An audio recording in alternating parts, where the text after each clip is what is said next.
सहरको उकुसमुकुस गर्मी छ भनौँ न, अनि ठ्याक्कै 10 मिनेटपछि 8 देखि 10 डिग्री चिसो हावामा पुगिन्छ। सुन्दा त कुनै साइन्स फिक्सनको टाइम मेसिन जस्तै लाग्छ नि। बुटोलको लुम्बिनी केबल कारको वृत्तान्त केलाउँदैछौँ। इन्जिनियरिङ र साहसिक पर्यटनको सङ्गम बनेको छ भन्ने चुरो कुरो खोतल्नेछौँ। 2.6 किलोमिटरको उडान सुरु हुन्छ, जुन चाहिँ नेपालको दोस्रो लामो केबल कार हो। सबैभन्दा लामो त मनोकामना छ नि, 2.8 किलोमिटरको। ए हो मनोकामना। तर मलाई अचम्म लागेको कुरा चाहिँ यसको गति हो। करिब 1000 मिटरको उचाइ जम्मा 10 मिनेटमा काट्ने रे। बाफरे, 10 मिनेटमै? हो त नि।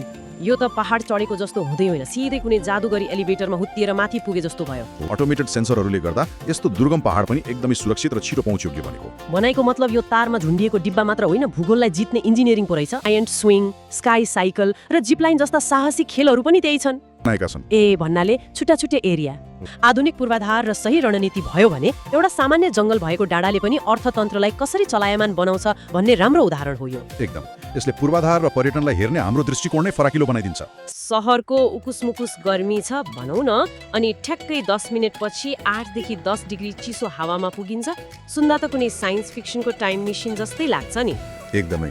अनि आजको हाम्रो यो गहिरो अध्ययन पनि ठ्याक्कै त्यही जादुगरी अनुभवमा केन्द्रित छ। हो नि। आज हामीले एउटा ट्राभल भ्लग र केही टिपोटहरूका आधारमा बुटोलको लुम्बिनी केबल कारको वृत्तान्त केलाउँदैछौँ। यो कसरी एउटा सामान्य यातायात मात्र नभएर इन्जिनियरिङ र साहसिक पर्यटनको सङ्गम बनेको छ भन्ने चुरो कुरो खोतल्नेछौँ। यसको सबैभन्दा चाखलाग्दो पक्ष नै त्यही हो के, एउटा सामान्य डाँडालाई प्रविधिले कसरी बहुआयामी केन्द्र बनाउँछ भन्ने बुझ्न यो गजबको उदाहरण हो। यात्रा सुरु हुन्छ बुटोलको गोलपाकबाट। त्यहाँबाट अटोमा मुख्य भवन पुगेपछि यो 2.6 किलोमिटरको उडान सुरु हुन्छ, जुन चाहिँ नेपालको दोस्रो लामो केबल कार हो। सबैभन्दा लामो त मनोकामना छ नि, 2.8 किलोमिटरको। ए हो मनोकामना। तर मलाई अचम्म लागेको कुरा चाहिँ यसको गति हो। करिब 1000 मिटरको उचाइ जम्मा 10 मिनेटमा काट्ने रे। बाफरे, 10 मिनेटमै? हो त नि।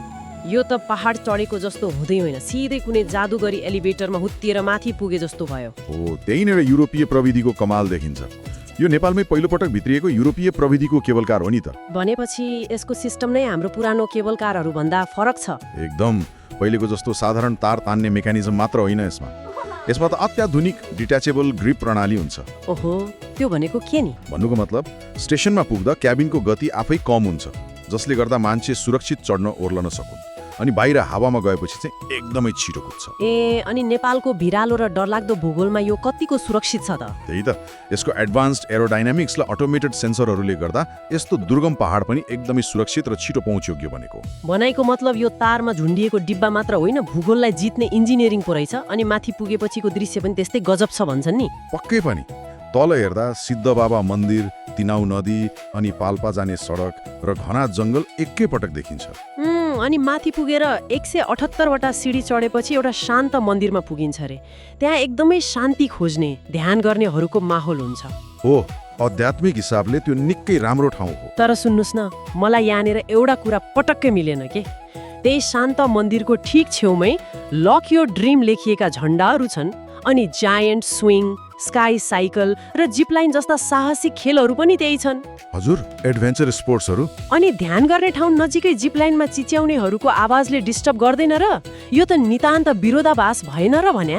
बाहिरबाट हेर्दा साँच्चै नमिलेको जस्तो देखिन्छ, तर हामीले पर्यटनको रणनीतिको पाटोबाट हेर्यौँ भने नि यो निकै चलाक मोडेल हो। कसरी चलाक भयो र यो? किनभने परम्परागत पर्यटनले प्रायजसो एउटा मात्र उमेर समूहलाई तान्थ्यो नि त, तर यहाँ उनीहरूले फरक फरक माइक्रो जोनहरू बनाएका छन्। ए, भन्नाले छुट्टा एरिया।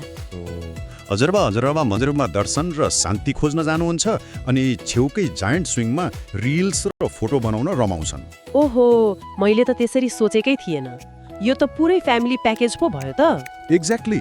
एउटै गन्तव्यमा दुई फरक पुस्तालाई ल्याएर दुवैको रुचि पूरा गर्नु भनेको व्यावसायिक हिसाबले निकै ठुलो सफलता हो नि। मन्दिरको शान्ति र स्काई साइकलको थ्रिल सँगसँगै यो विपरीत कुराहरूको सम्मिश्रण नै यसको मुख्य आकर्षण रहेछ।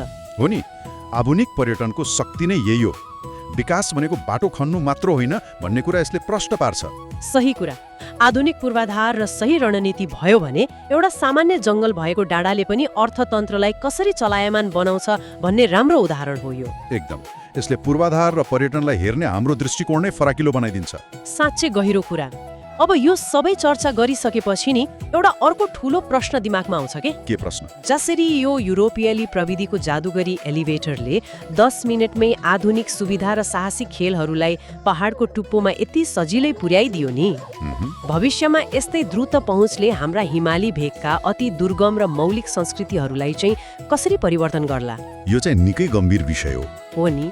के यस्तो प्राविधिक छलाङले हाम्रो मौलिकतालाई बाहिरी दुनियाँसँग जोडेर जोगाइराख्न मद्दत गर्छ वा सहज पहुँचकै कारण ती ठाउँहरू पूर्ण रूपमा व्यवसायीकरण भएर आफ्नो अस्तित्व नै गुमाउँछन्? ठिक भन्नुभयो। यसले पक्कै पनि सबैलाई सोच्न बाध्य बनाउँछ।